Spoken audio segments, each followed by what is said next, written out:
మర్యాదగా వాళ్ళ ఇంటికే వెళ్ళేవాళ్ళం. హ్మ్. ఇల్లు, ఆఫీసు అంతా ఒకే చోట ఉండేది. వెళ్ళాం. తర్వాత డేట్స్ ఇచ్చారు. 10 సార్లు ఆయన నోటి నుంచి డేట్స్ అన్నీ ఫిబ్రవరి ఇప్పటికి నాకే జ్ఞాపకం ఉంది. డేట్స్ చెప్పారు. అంతా చేశారు. వెళ్ళాము. వెళ్ళిన తర్వాత ఎందుకో నాకు ఆహ్, రామారావు గారంటే మటుకు అప్పట్లో రామారావు గారు అందరూ దేవుడు, దేవుడు అనేవాళ్ళు. కానీ నాకెందుకో ఆయన అంటే అంత ఒక అభిమానం. సావిత్రి గారు తర్వాత తెలుసుకున్న తర్వాత ఎంత అభిమానంగా గౌరవంగా చూసేదాన్నో అలాగే రామారావు గారంటే ఇప్పటికీ రామారావు గారంటే నాకు నేను ఎప్పుడంటే హీరో అంటే రామారావు గారే.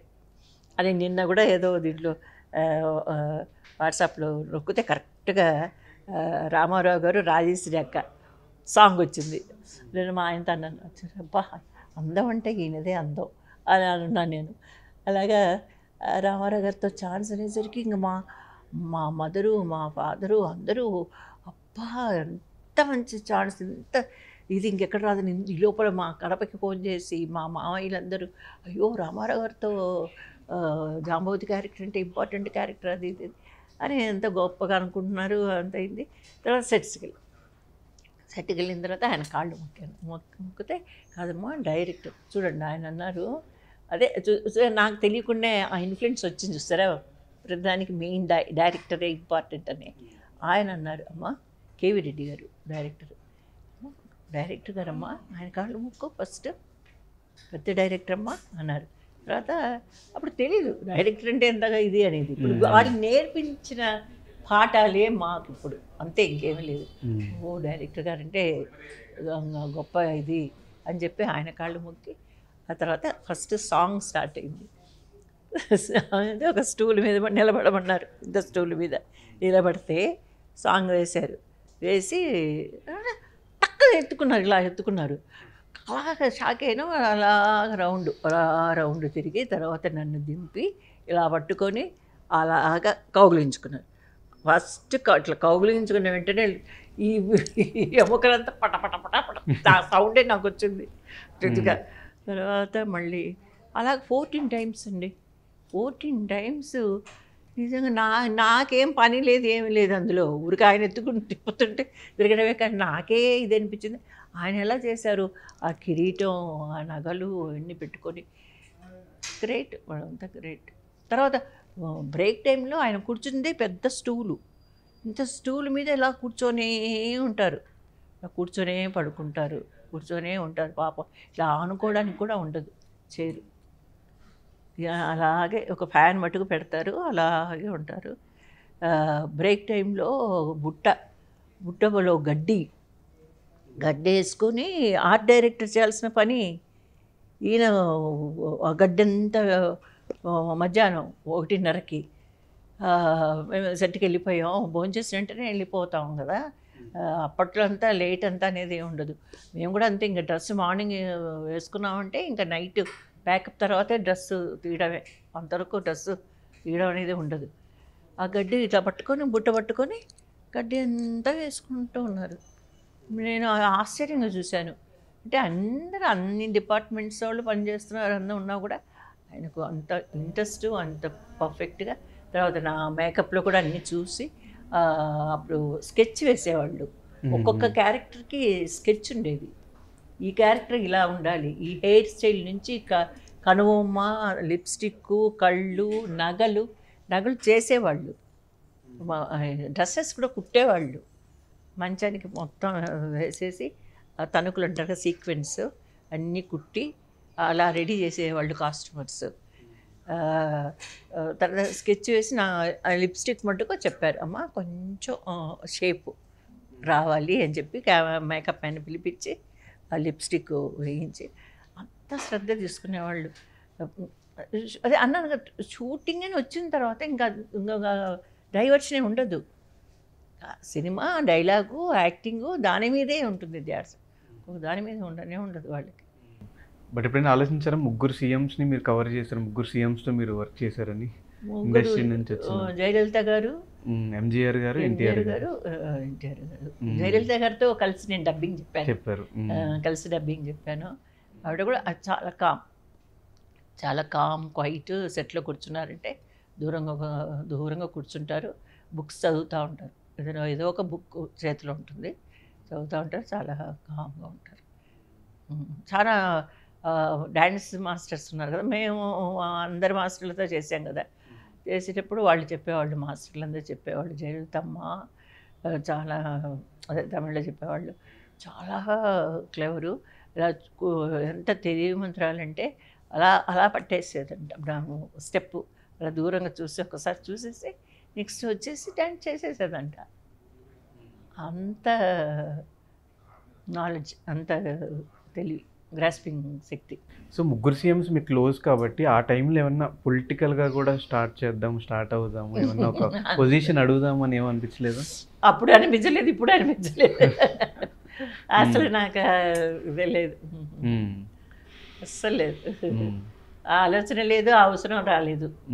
అవసరం రాలేదు, సరే ఇంట్రెస్ట్ ఉంటే ఏదన్నా అవసరం వచ్చేదేమో, కానీ నాకు ఇంట్రెస్టే లేదు.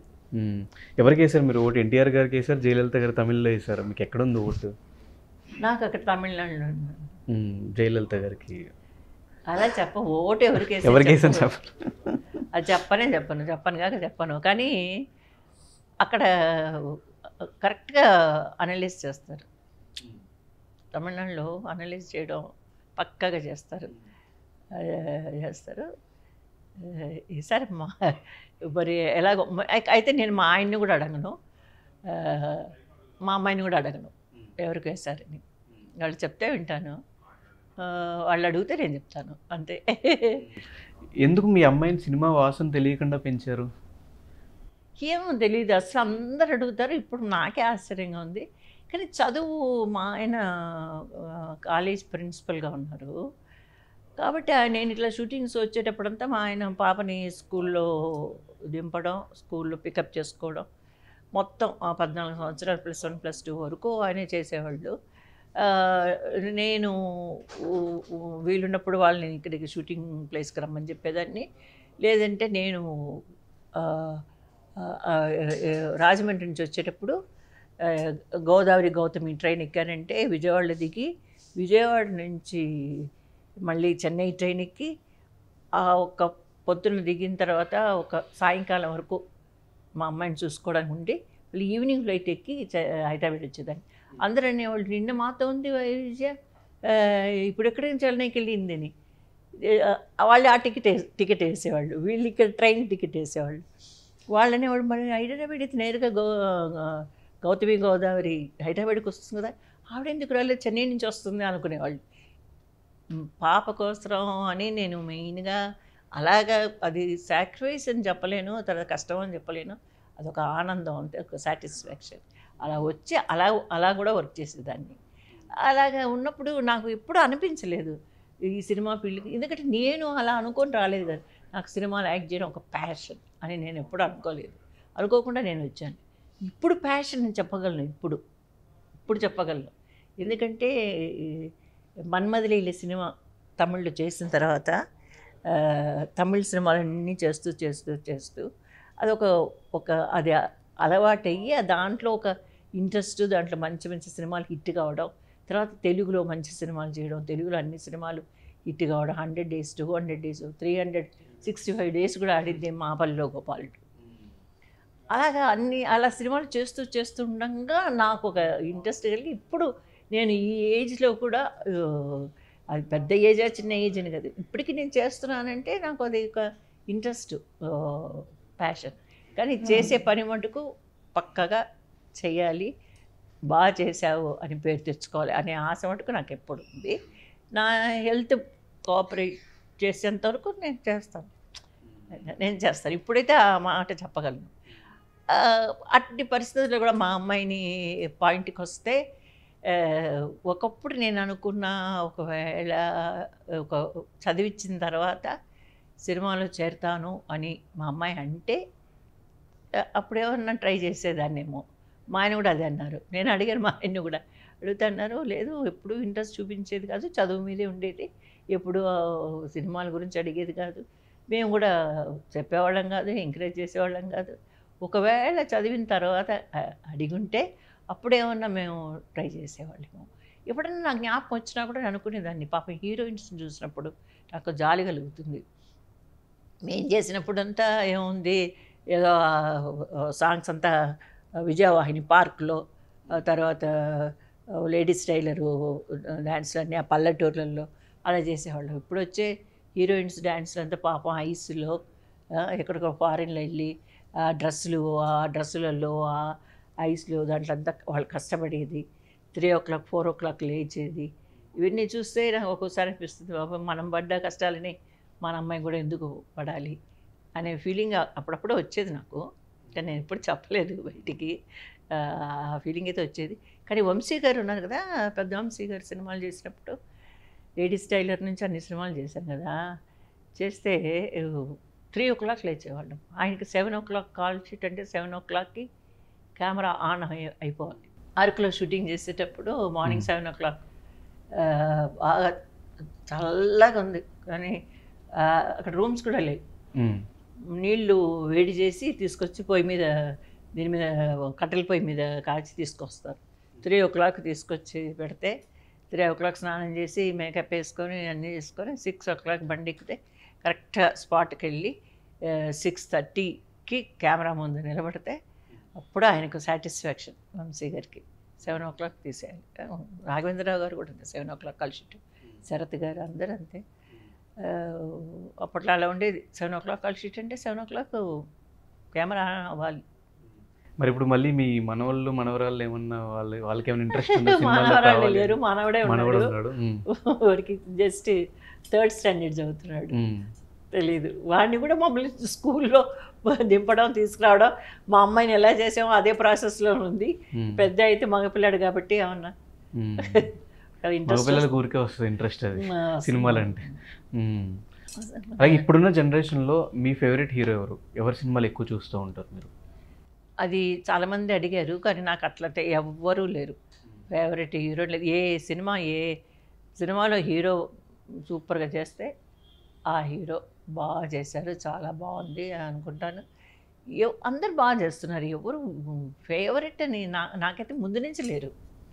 ఒక రామారావు గారు అయితే చెప్తాను, సావిత్రి గారు అయితే చెప్తాను, కానీ ఆ తర్వాత ఫేవరెట్ ఇప్పుడు శోభన్ బాబు గారు ఉన్నారు. మంచి అందం కదా, శోభన్ బాబు చాలా అందగాడు అనకూడదు, చాలా అందమైన వాళ్ళు. కృష్ణ గారు ఎంత మంచి పర్సనాలిటీ. కృష్ణ గారు చాలా, ఆయన యాక్ట్ చేయాలంటే ఎంత భయం అంటే అలా చూసుకుంటారు. పేపర్ ఒకసారి చదవమంటారు, డైలాగ్ ఇంత పెద్ద డైలాగ్ ఉన్నా కూడా రెడీ టేక్ అనేస్తారు. అంత జ్ఞాపక శక్తి ఆయనకి. ఆయన దగ్గర ఆయన సీన్లో చేయాలని కూడా భయపడతాం, చాలా భయంగా ఉంటుంది. ముందే డైలాగ్ అనుకొని రెడీ అయిపోయి అసలు నిలబడతాం అక్కడ. అక్కడి నుంచి మెట్ల మీద నుంచి అలా డైలాగ్ చెప్పుకుంటూ వచ్చి కరెక్ట్గా పొజిషన్కి నిలబడతారు. ఓకే, అంత ఇది ఉంది జ్ఞాపక శక్తి. నేను ఒకసారి విజయనిర్మల గారు చెప్పారు, మహేష్ బాబు కూడా అలాంటి జ్ఞాపక శక్తి అని. నేను ఆ అబ్బాయితో నేను యాక్ట్ చేయలేదు, మహేష్ బాబు గారితో చేయలేదు. ఒకసారి చెప్పారు ఫ్లైట్లో చెప్పినప్పుడు. కృష్ణ గారితో మేము చేసాం కదా, ఆవిడ డైరెక్షన్లో చేసాం. తర్వాత కృష్ణ గారి డైరెక్షన్లోనే నేను యాక్ట్ చేశాను, చాలా సినిమాలు చేశాను కృష్ణ గారితో. అలాగే చిరంజీవి గారితో కూడా మీకు మంచి రిలేషన్ ఉంది? అది చాలా సినిమాలు చేశాను చిరంజీవి గారితో, చాలా సినిమాలు చేశాను. చాలా ఎక్కడ కనపడ్డా కూడా ఆయన పాపను అడుగుతారు, బాగున్నారా అని. మీ పాపతో కూడా ఏదో అన్నారంట, సేమ్ మీ అమ్మలానే ఉన్నావు కూడా అని. నోట్లో నుంచి ఊడిపడ్డామమ్మా అన్నారు. చాలా సినిమా అందరితో చేశాను. బాలయ్య బాబుతో అన్ని సినిమాలు చేశాను, చాలా సినిమాలు చేశాను. వెంకటేష్ గారితో చేశాను, నాగార్జున గారితో చేశాను. ఇంకా తర్వాత ఈ చిన్న సినిమాలు రావడం, ఇది చిత్రం సినిమా కదా, చిత్రం అనుకుంటా. ఫస్ట్ లవ్ స్టోరీస్ యంగ్స్టర్స్తో తీయడం మొదలుపెట్టింది చిత్రం అనుకుంటాం. అక్కడి నుంచి సబ్జెక్ట్స్ కొంచెం మారాయి, ఈ ఫ్యామిలీ ఓరియంటెడ్ సినిమాలు తగ్గాయి.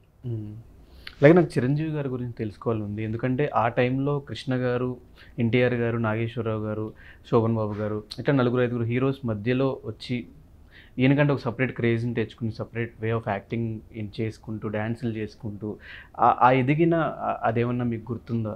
నాకు నిజంగా తెలీదు. పంచపాండవులు కదా అంటే అప్పుడే అనుకుంటా కదా స్టార్ట్ చేశారు. అంటే నేను 84, 85కి అప్పటికే ఆయన స్టార్. అప్పటికే స్టార్ ఆయన. అప్పటికే స్టార్. మీరు 70స్లో స్టార్ట్ చేశారు కదా మీ జర్నీ. అవును.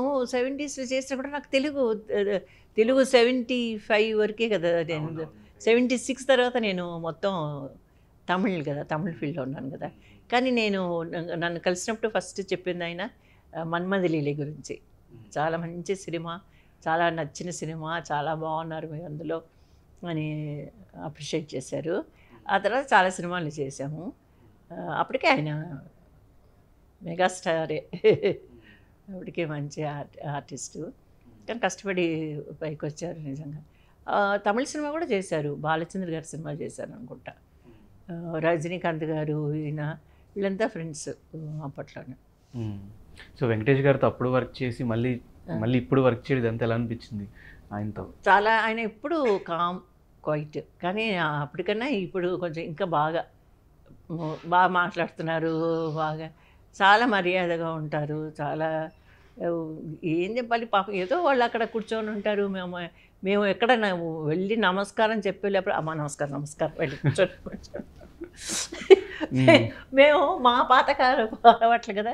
ఫస్ట్ హీరో, డైరెక్టరు, ప్రొడ్యూసర్ ఉంటే వాళ్ళకి ఎవరికైనా వాళ్ళకి పెద్దవాళ్ళు ఫస్ట్ విష్ చేసి తర్వాత మనం హ్యాపీ కూర్చోవచ్చు అనే ఉద్దేశంతో వెళ్తే పాప వరుణ్ బాబు కూడా అంతే. వచ్చేసరికి లేచినప్పుడు నమస్కారం. వెంకటేష్ బాబు అయితే ఆ నమస్కారం వెళ్ళి కూర్చో అన్నారు. వెంకటేష్ బాబు గారు అప్పటికన్నా ఇప్పుడు చాలా కొంచెం మారారంటే, ఆయన అప్పుడైతే అస్సలకే మాట్లాడేవాళ్ళు కాదు. ఇప్పుడు కొంచెం మాట్లాడుతున్నారు.